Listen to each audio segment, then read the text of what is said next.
भगवान का विवाह रुक्मणी जी के साथ हुआ। रुक्मणी जी साक्षात लक्ष्मी। लोग कहते हैं राधा रानी से क्यों नहीं हुआ? राधा रानी से विवाह हुआ ठाकुर जी का। बंधुओं देखो, मैं फिर कहूंगा, श्री कृष्ण के दो रूप हैं, एक ही हैं पर दो भावों में विद्यमान है। एक ठाकुर जी का स्वभावजन्य रूप है और एक ठाकुर जी का प्रभावजन्य रूप है। प्रेमी जनों को, हमारे वृंदावन के रसिक जनों को ठाकुर जी का प्रभाव नहीं देखना। वो केवल स्वभाव वाले श्री कृष्ण के उपासक हैं और स्वभाव वाले कृष्ण जो हैं वो प्रेमी कृष्ण हैं। और उन प्रेमी श्री कृष्ण जो नंद नंदन कृष्ण है, यशोदा के लाला, उनका विवाह तो किशोरी जी से ही हुआ है। मैंने कृष्ण जन्म जिस दिन था उस दिन कथा बताई थी ना कि देवकी नंदन ठाकुर जी को लेकर के वसुदेव जी जब आए तो नंद नंदन कृष्ण यशोदा जी के बगल में ही है। यशोदा जी ने दो बालकों को जन्म दिया, एक कन्या है एक पुरुष है। योग माया के कारण वसुदेव जी को लाला दिखा नहीं वहां पर। अपना लाला जैसे ही वहां पर सुलाया तो वो लाला जो यशोदा जी ने जन्म दिया और जो देवकी जी का आया, दोनों एक ही हो गए। और उन्होंने फिर लीला की। जब राक्षस को मारना होता था तो देवकी नंदन स्वरूप आगे आ जाता था और जब लीला करनी होती थी प्रेम की तो नंद नंदन स्वरूप। जब मथुरा से ठाकुर जी वृंदावन से मथुरा गए तो दोनों विलग हो गए। देवकी नंदन ठाकुर जी आगे की यात्रा पर गए, नंद नंदन तो वृंदावन में रह गए। वो सदा किशोरी जी के ही हैं। देवकी नंदन ठाकुर जी, उनका विवाह रुक्मणी जी से हुआ। अभी बहुत लोगों को ये कॉम्प्लिकेटेड लग सकती है बात। अब उसके आपके जो मन में असमंजस है उसके निराधान के लिए तो वृंदावन आना पड़ेगा, वृंदावन में रहना पड़ेगा, वहां के रसिक जनों की बातें सुननी पड़ेंगी। और नहीं तो हम आमंत्रण करें 29, 30, 31, 1, 2, 29 अगस्त से 2 सितंबर तक हम वृंदावन में कृष्ण लीला पर 5 दिन चर्चा करेंगे। वहां इसका और विस्तार से प्रवचन करेंगे। वो सुनना अगर आ सको वृंदावन तो। 5 दिन केवल ब्रज लीला कृष्ण लीला रहेगी, तब हम और विस्तार से बताएंगे। तो नंद नंदन श्री कृष्ण का विवाह तो किशोरी जी से हुआ, देवकी नंदन ठाकुर जी का विवाह रुक्मणी जी से हुआ। ये एक बात। दूसरी बात, किशोरी जी ठाकुर जी से विलग नहीं है। किशोरी जी कौन है? ठाकुर जी की ही आह्लादनीय शक्ति है। अपनी शक्ति से प्रेम किया जा सकता है, अपनी शक्ति को स्वीकार किया जा सकता है, पर विवाह तो उससे किया जाता है जो हमसे विलग हो, जो हमसे अलग हो। किशोरी जी अलग नहीं है ठाकुर जी से। कृष्ण प्रेममयी राधा, राधा प्रेममयो हरि, जीवने निधने नित्यम, राधा कृष्णौ गतिर्मम। कृष्ण चित्तस्थिता राधा, राधा चित्तस्थितो हरि, जीवने निधने नित्यम, राधा कृष्णौ गतिर्मम, राधा कृष्णौ गतिर्मम। कृष्ण प्राणमयी राधा, राधा प्राणमयो हरि, जीवने निधने नित्यम, राधा कृष्णौ गतिर्मम। जैसे मैं और मेरी आत्मा अभी एक हैं, पर श्वास रुक जाने पर वो आत्मा अलग हो जाएगी। ठीक वैसे ही किशोरी जी ठाकुर जी की आत्मा है। लीला संवरण के लिए वे दो रूप धारण करके विचरण कर रहे हैं। नहीं तो किशोरी जी अलग नहीं है, ठाकुर जी में ही है। एक प्रकार से ऐसा कह दूं तो कोई अतिशयोक्ति नहीं। रुक्मणी जी का विवाह कृष्ण से हुआ, रुक्मणी जी का विवाह किशोरी जी से भी हुआ है। किशोरी जी और कृष्ण दोनों सम्मिलित रुक्मणी जी के वर्ण करता है। ये बड़ा गूढ़ मूल रहस्य है, इसको समझना बहुत ऊंचे स्थिति की बात है, पर यह वास्तविकता है। किशोरी जी अलग नहीं है ठाकुर जी से, वो प्राण हैं, वो प्राण तो सदा अंदर ही रहते हैं, चित्त में ही रहते हैं। और सबसे बड़ी बात, विवाह उससे किया जाता जो आपसे अलग है, विचारों में अलग, देह में अलग, आत्मा में अलग, सब चीज में आपसे अलग है। अलग वस्तु को स्वीकार किया जाता है, पर जो अपनी है उसको थोड़ी स्वीकार करते हैं। इसलिए प्रकट भागवत में विवाह का वर्णन नहीं, पर गर्ग संहिता आदि ग्रंथों में किशोरी जी से ठाकुर जी का विवाह हुआ, ब्रह्मा जी ने कराया, बांडीर वन में कराया, खूब आनंद से कराया, उसकी पूरी कथा आती है।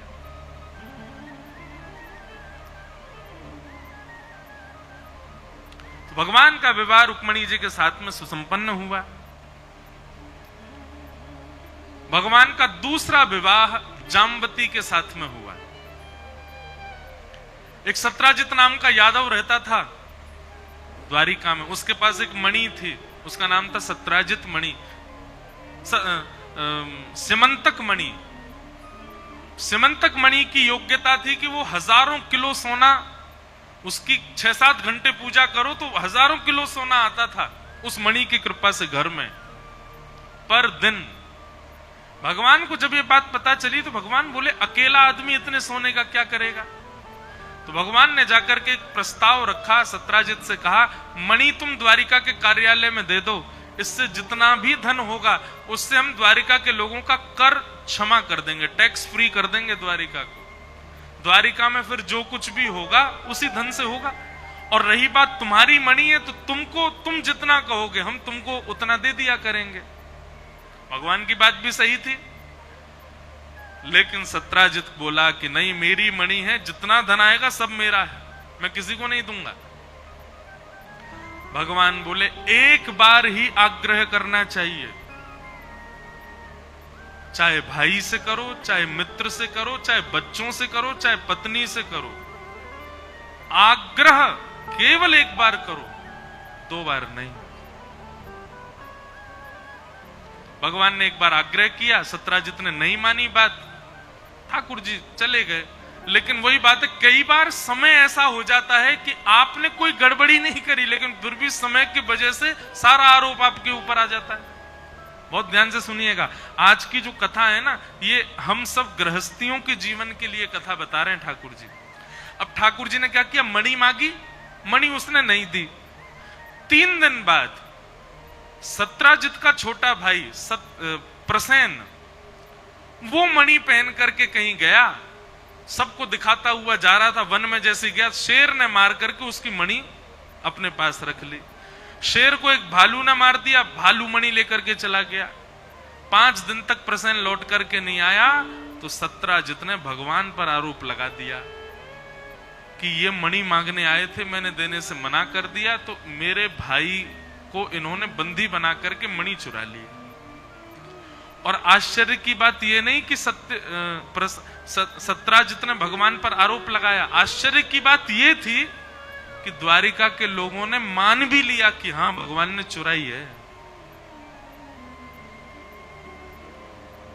भगवान जब निकले रथ से तो सब लोग जय जयकार तो कर रहे हैं, पर मनी मन सब सोच रहे हैं, बताओ पर ब्रह्म होते हुए भी लोभ खत्म नहीं हुआ इनका, है मणि छुपा के रख लिए प्रसेन की। जबरदस्ती ठाकुर जी के ऊपर आरोप लग गया।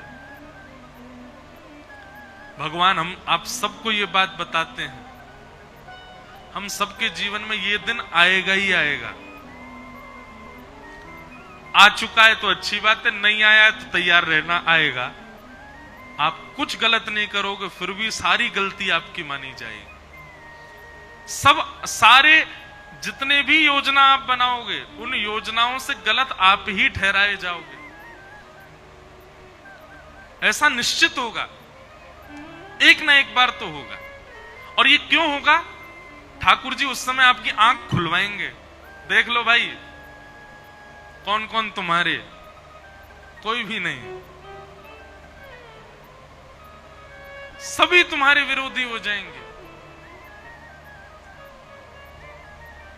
भगवान बोले द्वारिका के लोगों को बसाया मैंने, द्वारिका के लोगों को खिलाता मैं हूं, द्वारिका के लोगों की रोजी रोटी मेरे से है, द्वारिका में जितने लोग रहते हैं इनका घर मैंने बनवा बनवा के दिया, इन लोगों को जरासंध के युद्ध से बचा करके मैं द्वारिका लेकर के आया।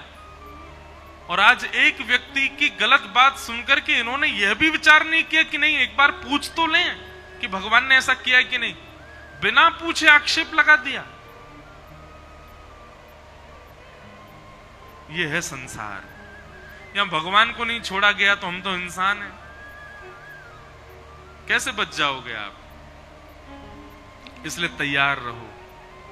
मैं एक बात कथा में कहा करता हूं कि समुद्र मंथन हुआ था, पृथ्वी का जब मंथन किया गया अमृत निकला, पर विष भी तो निकला था। अमृत क्या है? प्रेम। अमृत क्या है? सम्मान। अमृत क्या है? स्नेह। और विष क्या है? अपमान।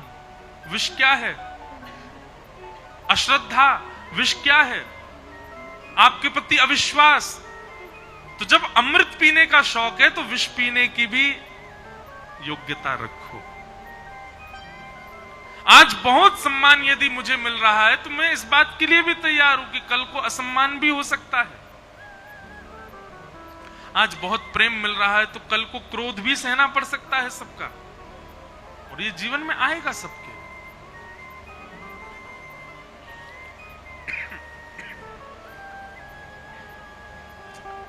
तो इस प्रकार भगवान पर आक्षेप लगा दिया। भगवान स्वयं मणि ढूंढने के लिए गए, जंगल में गए तो शेर मरा हुआ मिला, मणि उसके पास नहीं मिली।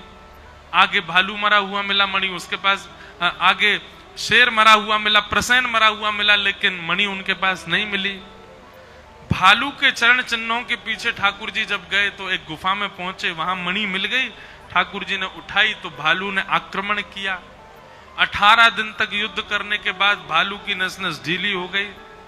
कोई भालू नहीं था सामान्य, साक्षात जामवंत जी थे। भगवान के चरणों में गिर करके कहा, भगवान आप मणि स्वीकार कीजिए, आपकी ही है, पर इसके साथ में मेरी पुत्री भी स्वीकार करो। तब भगवान ने जामवंत जी की पुत्री जामवती के साथ में विवाह किया। बोलो जामवती रमण भगवान की। जामवती के साथ ठाकुर जी का दूसरा विवाह हुआ। तीसरा विवाह ठाकुर जी का सत्यभामा के साथ हुआ। अब पता सत्यभामा कौन है? जिसने भगवान पर मणि चुराने का आरोप लगाया उसी की बेटी है सत्यभामा, सत्राजित की बेटी। अब हुआ ऐसा कि भगवान जब मणि लेकर के वापस आए और सबको दिखा दिया, जामवती ने गवाही दे दी कि भगवान के पास मणि नहीं थी, मणि तो ऐसे ऐसे हमारे पास आ गई थी। तो द्वारिका के लोगों ने भगवान को पहले गरिया रहे थे, अब सत्राजित को गालियां देने लगे। अरे तेने हमारे भगवान पर आरोप लगाया। सत्राजित की ऐसी स्थिति कर दी कि वो घर से बाहर ही नहीं निकल पा रहा। तब सत्राजित ने विचार किया मैं क्या करूं। तब उसके मन में आया, यदि मैं अपनी बेटी का विवाह ठाकुर जी से कर दूं, ये मेरे संबंधी हो जाएंगे तो फिर कोई मुझसे कुछ नहीं कह पाएगा। सत्यभामा बचपन से ही ठाकुर जी को वर्ण करना चाहती थी, पर सत्राजित नहीं चाहता था कि इसका भगवान से ब्याह हो। पर आज मजबूरी में आकर के सत्यभामा का भगवान से ब्याह कर दिया। बोलो सत्यभामा रमण भगवान की। रुक्मणी रमण, जाम्बती रमण, सत्यभामा रमण, विश्व रमण है ये, किसी को भी स्वीकार कर सकते हैं।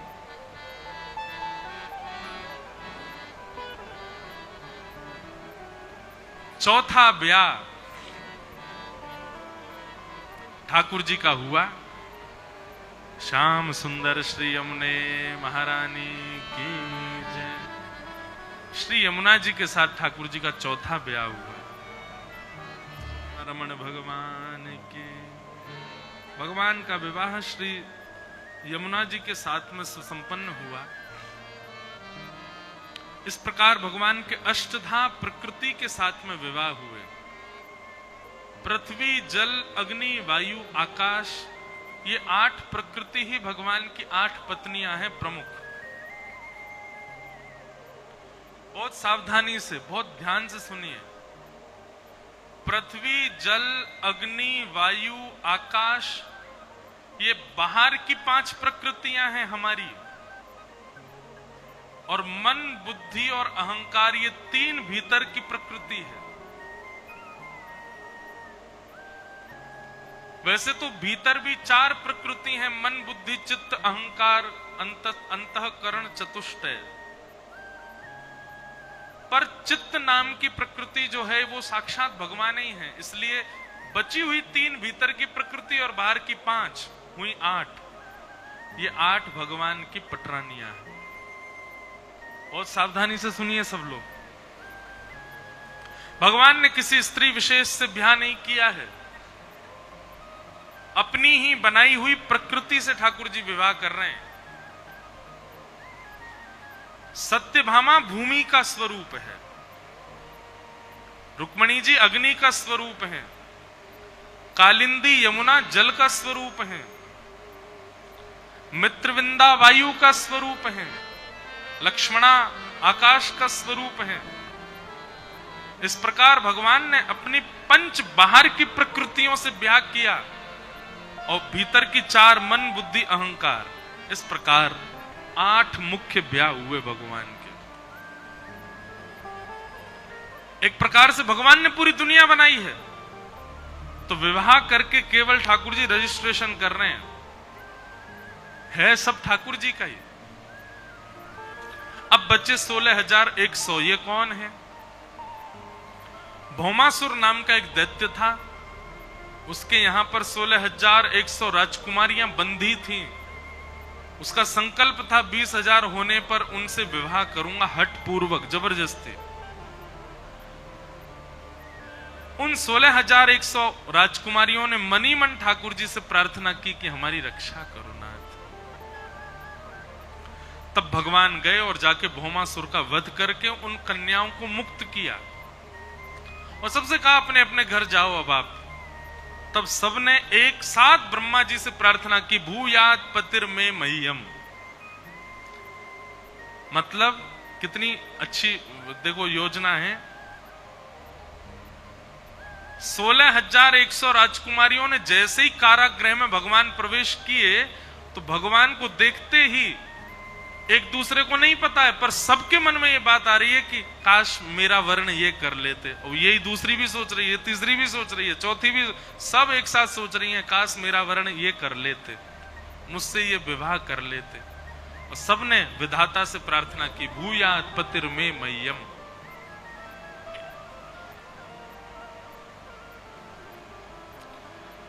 तब ठाकुर जी ने पहले तो प्रस्ताव दिया कि आप सब अपने घर जाओ। राजकुमारियों ने कहा, नाथ एक बड़ी विडंबना है संसार की। अभी हम एक राजा के यहां बंदी हो चुकी हैं,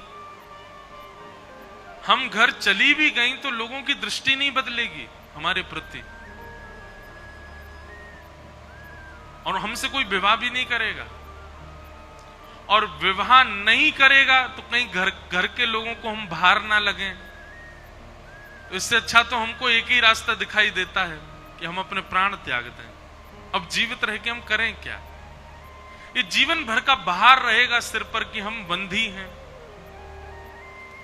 ठाकुर जी बोले, नहीं, एक और मार्ग है आप सबके पास। क्या? आप सब द्वारिका चलो, हमारे आश्रय में रहो। तब ठाकुर जी ने 16,100 राजकुमारियों को एक साथ विवाह किया। ये 16,100 राजकुमारियां कौन है? उपासना कांड में जितने भी भगवत प्राप्ति के मंत्र सुनाए जाते हैं, आप घर पर पूजा करते हैं तो पंडित जी आपके हाथ में पुष्प देते हैं, चावल देते, कहते हैं भगवान श्री कृष्ण का ध्यान करो। उस समय जो मंत्र वो बोल रहे हैं, ऐसे 16,000 कृष्ण उपासना के जितने भी मंत्र हैं वही ये रूप धारण करके आई हैं। उनसे ठाकुर जी ने विवाह किया। ठाकुर जी का किसी कन्या स्त्री से विवाह नहीं हुआ है, अपनी बनाई प्रकृति से, अपने ही उपासना के मंत्रों से ठाकुर जी ने विवाह किया।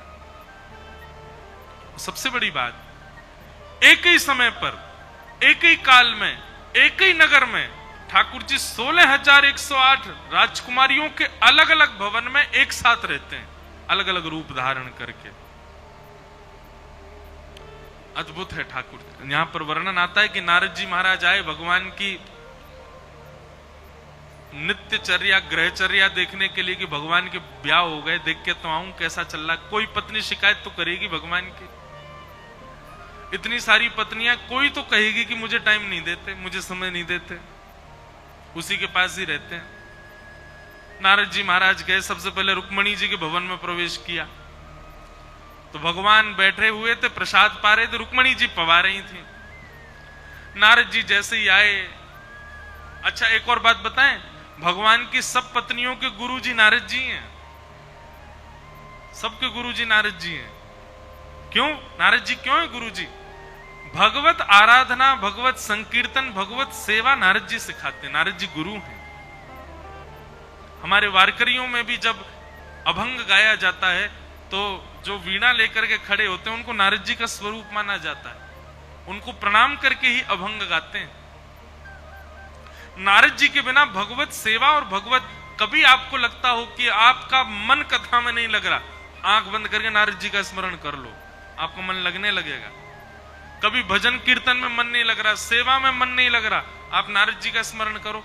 पर हां, जैसा टीवियों में देखा वैसा स्मरण मत करना, नारायण नारायण, वो नहीं है नारद जी। उनको तो ऐसा दिखा दिया कि सब देख के उनको हंसते हैं। नारद, जिनकी बात को भगवान भी कभी रद्द नहीं कर सकते, उनका नाम है नारद। यह तो एक सामान्य अर्थ है। दूसरा अर्थ यह है, जो नरों को, मतलब हम सब नर हैं, हम सब प्राणी इंसान हैं, जो नर को दीनानाथ प्रदान करे, दीनानाथ से मिलावे, वो नारद, नारद जी। देवदत्ताम् इमां वीणां स्वर ब्रह्म विभूषितां मूर्छयित्वा हरिकथां गायमानश्चराम्यहम्। श्री तुकाराम जी महाराज, श्री नामदेव जी महाराज, इनके रूप में नारद जी दिखते हैं। एक हाथ में करताल, एक हाथ में वीणा,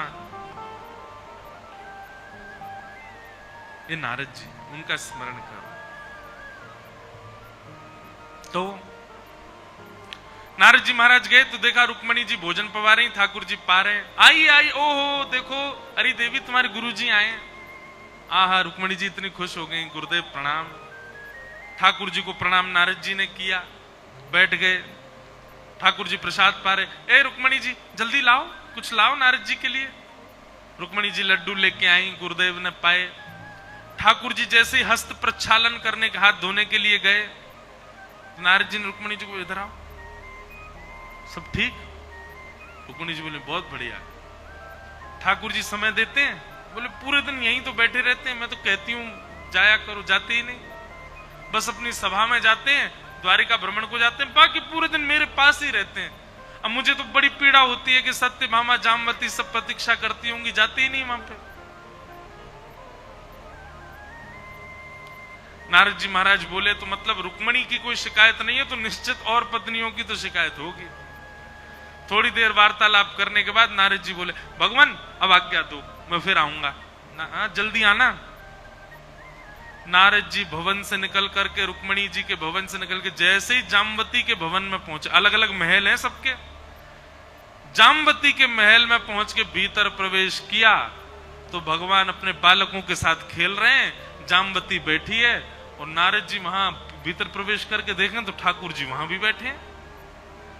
और नारद जी के प्रवेश करते ही ठाकुर जी, ओहो, अरे देखो जामवती, देखो गुरु जी आए, बड़े दिन में आए नारद जी। नारद जी कह रहे हैं कितना नाटक कर रहे हैं, अभी मिले मुझे वहां पे, और कितना नाटक कर रहे हैं, ऐसे बोल रहे हैं जिस कितने दिन में आया हूं मैं।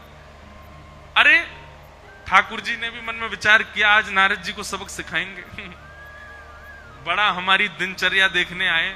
अरे तुम्हारे गुरु जी आए, कुछ लेके आओ, बेचारे भूखे प्यासे होंगे, सुबह से कुछ पता है कि अभी पाक के आए रुक्मणी जी के यहाँ। नहीं, भूख नहीं है। सत्य मामा, मेरे घर का नहीं खाओगे नाथ? आप मेरे गुरुजी नहीं है? जामवती बोली, नहीं नहीं जामवती लेके आओ। ऐसे पूछते थोड़ी, गुरुजी को तो पवाना चाहिए, पूछना नहीं चाहिए। लाओ। नारद जी ठाकुर जी को देख रहे हैं, ठाकुर जी भी नारद जी को देख रहे हैं।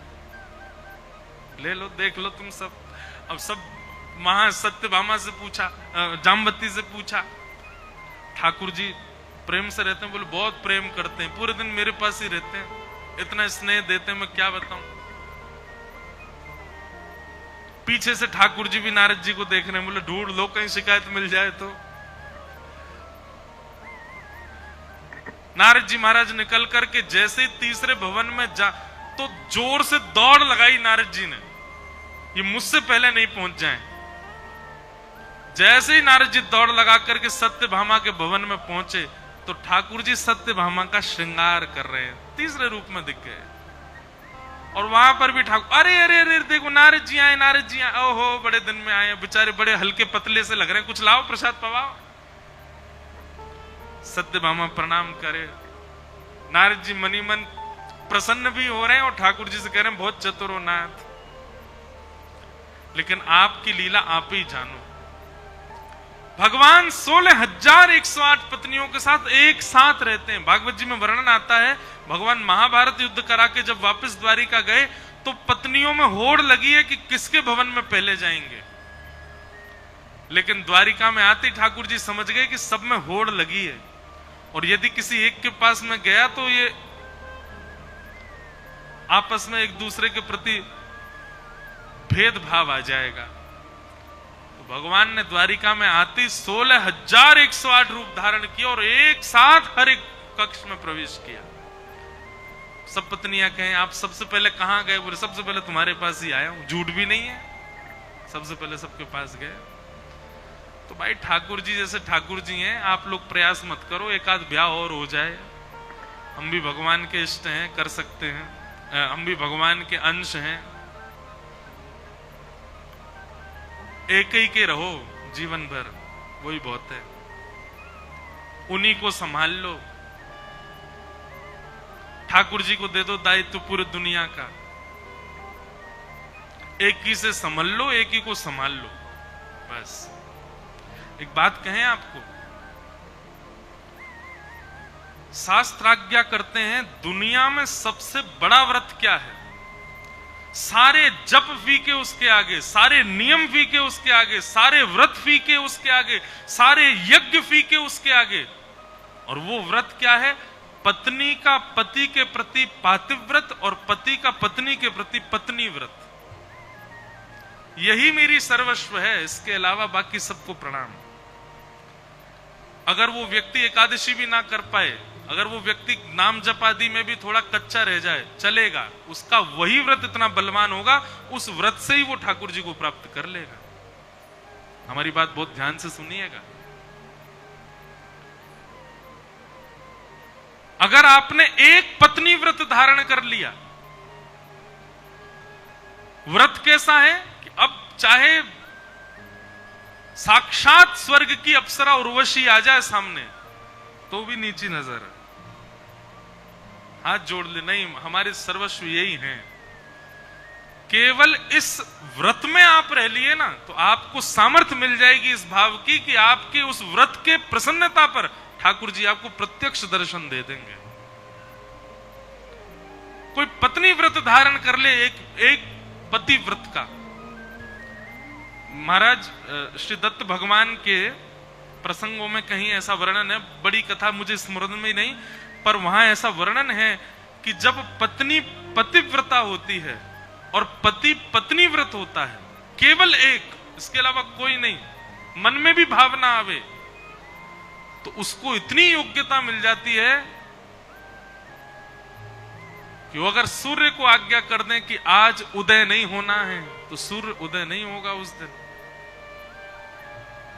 वहां कथा आती है कि एक पतिव्रता नारी थी, उसके आगे कोई भविष्य कथन करने वाले आए, उनसे उन्होंने पूछा कि मेरा पातिव्रत सदैव बना, ऐसा आशीर्वाद दो। बहुत ध्यान से सुनना। तो मुझे स्मृति नहीं, थोड़ा थोड़ा याद मैं बता रहा हूं बस। तो संत ने, ऋषि ने, उन्होंने आशीर्वाद दिया और नेत्र बंद करके देख करके बताया, बोले देवी पर ये आशीष मैं तुमको नहीं दे सकता। क्यों? बोले कल तो तुम्हारे पति की मृत्यु हो जानी है, कल सूर्य उदय होते ही तुम्हारे पति की मृत्यु हो जाएगी। जैसे ये बात उस पतिव्रता नारी को पता चली, उसने कहा मेरे पति की मृत्यु सूर्य उदय के बाद होगी ना? बोले जी। बोले ठीक है। एकांत में जाकर के बैठ गई और अपने ध्यान लगा करके समस्त ब्रह्मांड को आज्ञा कर दी, यदि मैंने अपने जीवन में अपने पातिव्रत धर्म का पालन किया है, अपने पति के प्रति पूर्ण भाव रखा, उसके अलावा कोई पुरुष दिखा है तो उसके प्रति भ्रातृभाव, पितृभाव या पुत्र भाव ही रखा हो, तो मेरे पातिव्रत बल से सूर्य उदय नहीं होने चाहिए, मैं अपने पति को मरने नहीं दूंगी। 7 दिन तक सूर्य उदय नहीं हुआ, अंधेरा ही रहा पृथ्वी पर। जब 7 दिन बाद वनस्पतियां नष्ट होने लगी, विषैली वायु फैलने लगी, लोग मरने लगे सूर्य के प्रकाश ना होने की वजह से, दूषित होने लगी प्रकृति, तब साक्षात ब्रह्मा जी को प्रकट होना पड़ा और प्रकट होकर के कहा क्यों कर रही हो ऐसा, अभी आज्ञा करो सूर्य को कि उदित हो। बोले पहले आप मुझे वरदान दो कि मेरे पति नहीं मरेंगे, तब दूंगे। ब्रह्मा जी को नियम बदलना पड़ा और आशीर्वाद दिया कि तुम्हारे पति को कुछ नहीं होगा, हम वचन देते हैं। तब उन्होंने सूर्य को आज्ञा दी कि अब प्रकट हो जाओ। तुरंत अंधियारा हट गया, सूर्य प्रकट हो। दुनिया में सबसे बड़ा नियम, सबसे बड़ा व्रत है किसी एक के ही रहना। विवाह के उपरांत आप अग्नि की साक्षी लेते हो, आप देवताओं की साक्षी लेते हो। यहां गौरवा काका के हाथों ने गलती से स्पर्श कर दिया तो हाथ काट दिए, इन्होंने विट्ठल की कसम नहीं मानी। और हम यहां अग्नि की साक्षी, देवताओं की साक्षी, सबकी सौगंध खा लेते हैं, विवाह कर लेते हैं, सप्त फेरे ले लेते हैं, इतने लोगों के आशीर्वाद ले उसके बाद भी एक के नहीं रहे।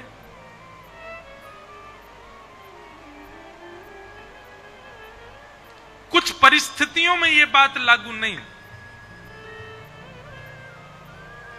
पर जब सब ठाकुर जी की कृपा से अनुकूल है तो इस व्रत का पालन करो। ये बहुत ऊंचा व्रत है, श्रेष्ठ व्रत है।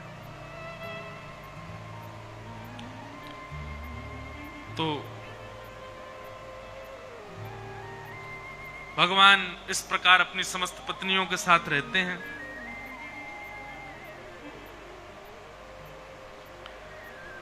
भगवान की दिनचर्या बताई गई आगे। भगवान सुबह ब्रह्म मुहूर्त में उठ जाते हैं, फिर उसके बाद अपने भक्तों का स्मरण करते हैं, स्नान ध्यान करके गौशाला जाते हैं, गौ सेवा करते हैं। पांचजन्य शंख बजाने के बाद ठाकुर जी फिर बाल भोग करते हैं। बाल भोग के बाद ठाकुर जी अपनी स्वधर्मा सभा में जाते हैं, सभा में मंत्रियों से मिलते हैं, मंत्रियों से मिलने के बाद फिर द्वारिका भ्रमण पर जाते हैं। भ्रमण करके लौट के आने के बाद ठाकुर जी प्रसाद पाते हैं, प्रसाद पा करके फिर उसके बाद निमंत्रण होते हैं ठाकुर जी के, वहां निमंत्रणों में जाते हैं। निमंत्रणों से लौटकर आने के बाद पुनः गौशाला जाके गौ सेवा शाम को करते हैं। फिर संध्या वंदन करने के बाद रात्रि प्रसाद परिवार के सब लोगों के साथ बैठ के पाते हैं और रात्रि में शयन करते। इस प्रकार भगवान की पूरी दिनचर्या बताई भागवत में। भगवान कब उठते हैं, क्या करते हैं, कैसे चलते हैं, कैसे रहते हैं। आगे राजसूय यज्ञ हुआ पांडवों का। भगवान उसमें भीम और अर्जुन के साथ जरासंध के यहां गए, जरासंध का वध करवा करके 20,000 राजकुमार जो बंदी थे उनको मुक्त करा के राजसूय यज्ञ में गए।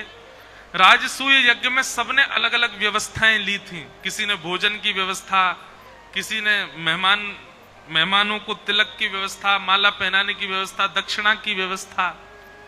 भगवान चुपचाप कोने में बैठे थे। सबने पूछा आप क्या करोगे? बोले जितने लोग यज्ञ में आएंगे सबकी पादुकाओं की संभालने की व्यवस्था हमको दो।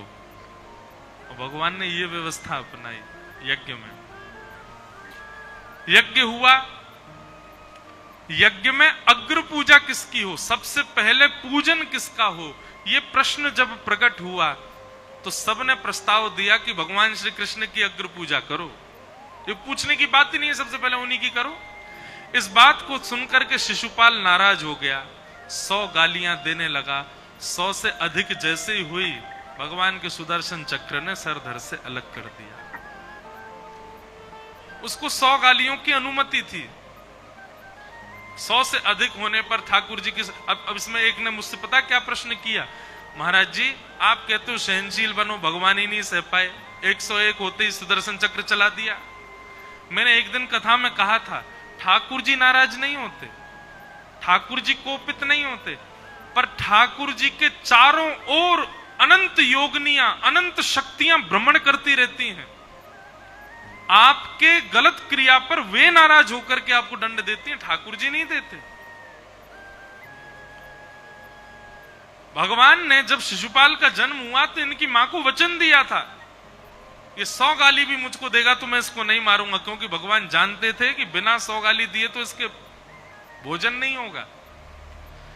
जब भगवान का रुक्मणी जी से विवाह हो गया, तब से तो इसने भगवान उससे पहले से ही शत्रु मानता था, रुक्मणी जी से विवाह के बाद तो इसकी और, क्योंकि रुक्मणी जी की शिशुपाल से सगाई हो चुकी थी।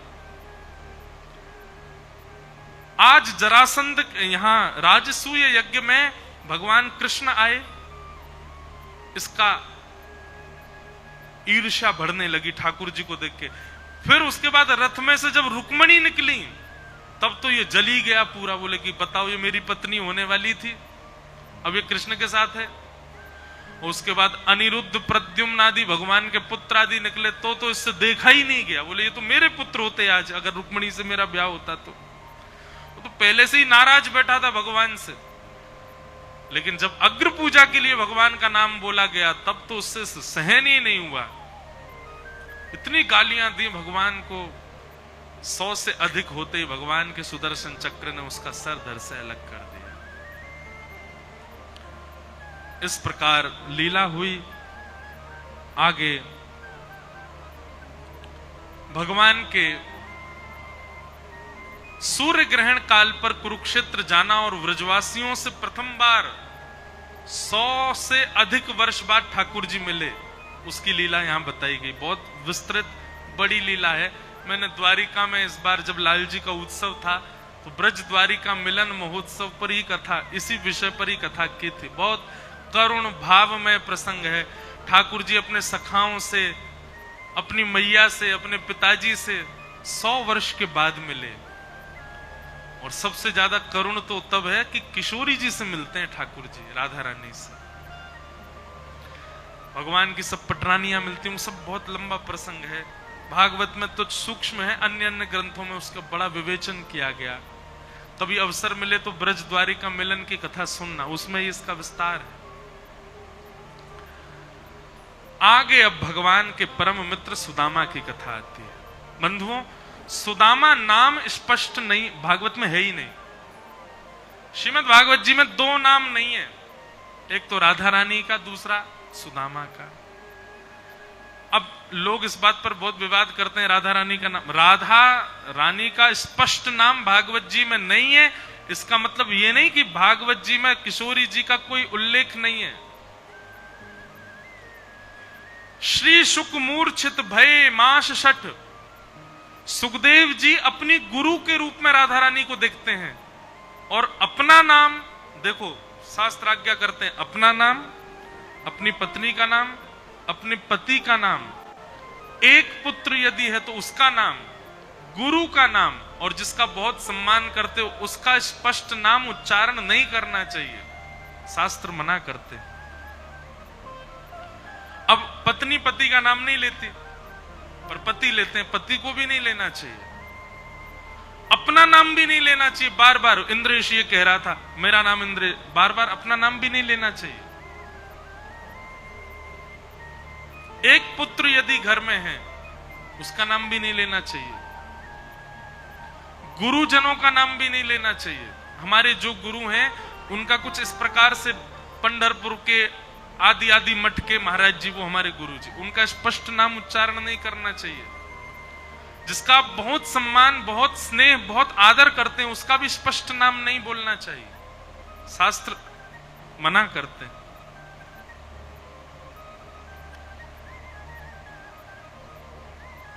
सुखदेव जी का नियम है, वो राधा बोलते ही 6 महीने की समाधि में चले जाते हैं।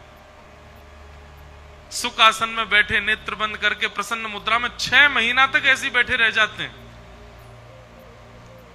पर आज जब वे कथा सुनाने के लिए बैठे तो परीक्षित ने बैठते ही बता दिया कि मेरे पास केवल 7 दिन बचे हैं नाथ, मैं म्रियमाण अवस्था में हूं, मेरी मुक्ति का उपाय बताओ। उसी समय सुखदेव जी ने निश्चित कर लिया कि अभी मुझे अपने गुरु का स्मरण नहीं करना है। अगर मैंने राधा बोला तो 6 महीना की समाधि में मैं चला जाऊंगा, इसको कथा कैसे सुना पाऊंगा। इसलिए उन्होंने सब जगह श्री कह करके ही राधा रानी का स्मरण किया है। और 10वें स्कंद में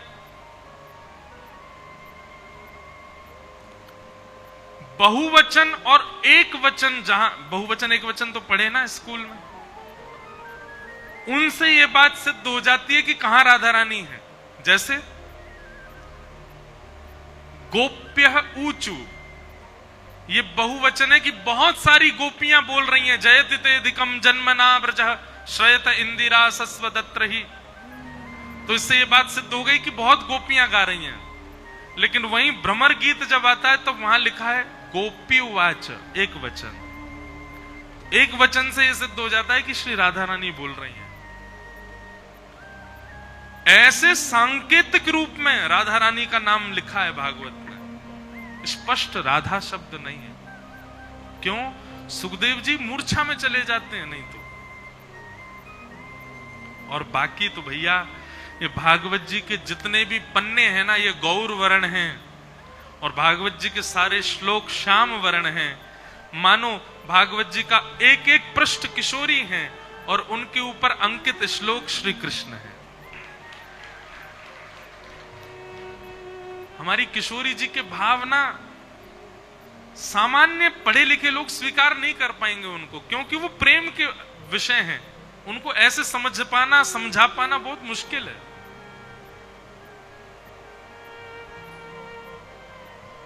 दूसरा, भागवत में सुदामा जी का स्पष्ट नाम नहीं है। क्यों? जिसका बहुत सम्मान होता है उसका भी नाम नहीं बोला जाता। ये संत जनों ने, वैष्णव जनों ने, प्राचीन विद्वान जनों ने ढूंढ करके निकाला कि भगवान के मित्र का नाम सुदामा था। उनका नाम सुदामा, सुदामा का अर्थ क्या होता है? सुंदर दाम जिसके पास है। कैसा दाम? कितना भी खर्च कर लो कभी खत्म ही नहीं होता। ऐसा दाम का जो स्वामी है उसका नाम है सुदामा। और जबकि सुदामा जी को देखते हैं उन पे तो पैसा ही नहीं है, फिर नाम सुदामा कैसे? बोले सामान्य धन को नहीं मानते वो अपना धन, भगवान नाम को अपना धन मानते हैं। कितना भी बोलते रहो, कितना भी खर्च करो, खर्च ही नहीं होता, बढ़ता। पायो जी मैंने नाम रतन धन पायो, वस्तु अमोलक दी मेरे सदगुरु, पायो जी मैंने नाम रतन धन पायो। सुदामा जी महाराज नाम को ही धन मानते हैं। मुझे रोज कोई ना कोई बहन आके राखी पहना देती, तो मेरा स्वभाव है कि जब भी कोई राखी पहनाती मैं उनको कुछ, अब पता तो होता नहीं कौन ला रहा है, इतने लोग मिलने आते हैं, सब पहना देते हैं कोई भी, तो मैं उनको कुछ ना कुछ देता जो भी मेरे पास होता है। मना करती हैं सब, नहीं नहीं नहीं महाराज जी हमें नहीं चाहिए। हम सबसे ये कहते हैं मैंने कि ये हम इसलिए दे रहे हैं, आप लोगी तो हमारा और बढ़ेगा। अगर चाहती हो कि बढ़े तो लो, चाहती हो नहीं घटे तो मत लेना। तो बेचारी ले लेती है। लेकिन एक बहन ने कल मुझसे बहुत अच्छा कहा कि महाराज जी आप कथा में कहते हो ना, एक बाबा हैं उनको कोई भी दक्षिणा दो वो उतना नाम जप करवा लेते हैं। आप जितनी दक्षिणा दे रहे हो इतनी बार हमको राधा नाम, इतनी बार कथा सुना दो, हमको वही दक्षिणा दे दो। मैंने कहा बहन 500 का नोट है, अब तुम 500 कथा सुनोगी मुझसे? बोले यही चाहिए आपसे उपहार में कि जब तक आप व्यासपीठ पर बैठे हो तब तक हम आपकी कथा सुने, यही उपहार देते रहना। कितना अच्छा बात। एक जगह तो ऐसा हुआ, 2-3 बहन राखी बांध गई, मैंने पैसा दे दिए, अगले दिन तो लाइन लगी राखी बांधने वाली, मुझ पे इतने पैसे नहीं है भैया। लेकिन अच्छा, हम दीक्षा तो देते नहीं ना, हम गुरु तो बनते नहीं किसी के, दीक्षा अभी तक शुरू की नहीं, तो लोगों को लगता है फिर कोई तो संबंध बनाए तो क्या करें, भाई बना लो। बहुत अच्छा, हमको यही अच्छा लग रहा है। मेरे तो मन में आ रहा है जिसको मन हो दीक्षा लेने, लो राखी बांध दो, भाई बन जाओ। पर इस बार हमारे गुरुदेव ने बड़ा हठपूर्वक आग्रह किया है, आज्ञा की है कि अब दीक्षा देना प्रारंभ करो। पर हमारे लाल जी जब आज्ञा करेंगे हम तभी देंगे। तो इस बार जन्माष्टमी पर हम पर्ची डालेंगे ठाकुर जी के आगे, अगर उन्होंने आज्ञा की कि देनी है दीक्षा तो अगले वर्ष गुरु पूर्णिमा पर देंगे। और अगर ठाकुर जी ने, लाल जी ने कहा अभी नहीं, तो फिर और एक साल प्रतीक्षा, अगली जन्माष्टमी पर फिर पूछेंगे। लाल जी आज्ञा करेंगे तो देंगे, बाकी नहीं तो तब तक दिशा लेते रहो तथा सुनते रहो।